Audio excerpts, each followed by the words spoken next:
ঢাকা 11 আসনের বিএনপি মনোনীত প্রার্থী ডক্টর এম.এ. কাইয়ুম দুপুর 3টা থেকে গণসংযোগ শুরু করেছে বাড্ডা এলাকায়।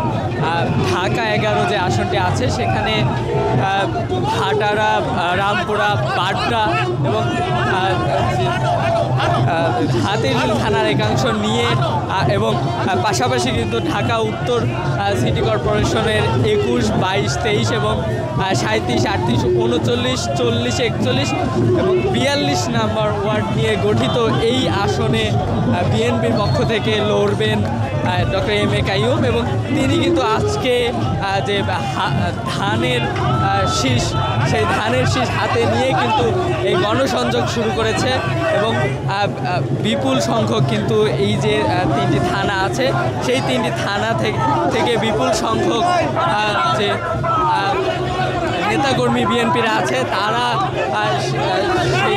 এই যে গণসংযোগে অংশ নিয়েছে এবং এই আসনেই কিন্তু ডক্টর এম.এ. কাইয়ুম লড়বেন। পাশাপাশি জামাত ইসলামীর প্রার্থী হিসেবে লড়বেন অ্যাডভোকেট আতিকুর রহমান এবং পাশাপাশি এখানে কিন্তু জাতীয় নাগরিক পার্টি অর্থাৎ এনসিপির পক্ষ থেকে লড়বেন নাহিদ ইসলাম। অর্থাৎ এই ঢাকা 11 আসনেই কিন্তু নাহিদ ইসলাম লড়বেন তার যে এলাকাতে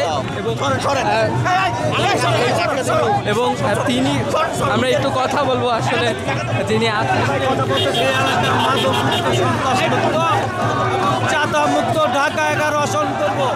আমরা কৃতজ্ঞতা জানাই বিএনপির ভারপ্রাপ্ত চেয়ারম্যান জনাব তারেক রহমানকে এবং বিএনপির চেয়ারপারসন আমাদের দেশনেত্রী বেগম খালেদা জিয়াকে।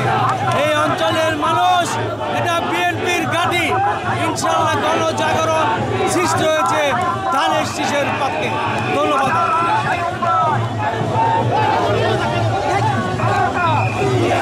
এই আসনে কিন্তু লড়বেন এম.এ. কাইয়ুম এবং আমরা দেখতে পাচ্ছি যে কিন্তু মানুষ কিন্তু তারা অংশ নিয়েছে এই গণসংযোগ আগে এবং আজকে কিন্তু যে বাড্ডা সুবাস্ত নজর ভ্যালি সেখান থেকেই কিন্তু শুরু হয় এই যে গণসংযোগ, সেই গণসংযোগ এবং সেখান থেকে শুরু করার পরেই কিন্তু তারা রামপুরার দিকে যাচ্ছে এবং আমরা দেখতে পাচ্ছি যে ব্যাপক মানুষের স্বতঃস্ফূর্ত অংশগ্রহণে কিন্তু এই যে গণসংযোগ সেই গণসংযোগ কিন্তু চলছে। সেই দৃশ্য কিন্তু দর্শক দেখা মিলছে। এই যে ডক্টর এম.এ. কাইয়ুম তিনি কিন্তু বিএনপির যে ক্ষুদ্র ঋণ বিষয়ক কমিটির বিষয়ক সম্পাদক জাতীয় নির্বাহী কমিটির তিনি কিন্তু যে মহানগর উত্তর বিএনপির সাবেক প্রতিষ্ঠাতা এবং তাকে দিয়েই কিন্তু এবার বিএনপি যে ধানের শীষের পতাকা সেটি কিন্তু উড়াবেন এবং গত কয়েকদিন আগেই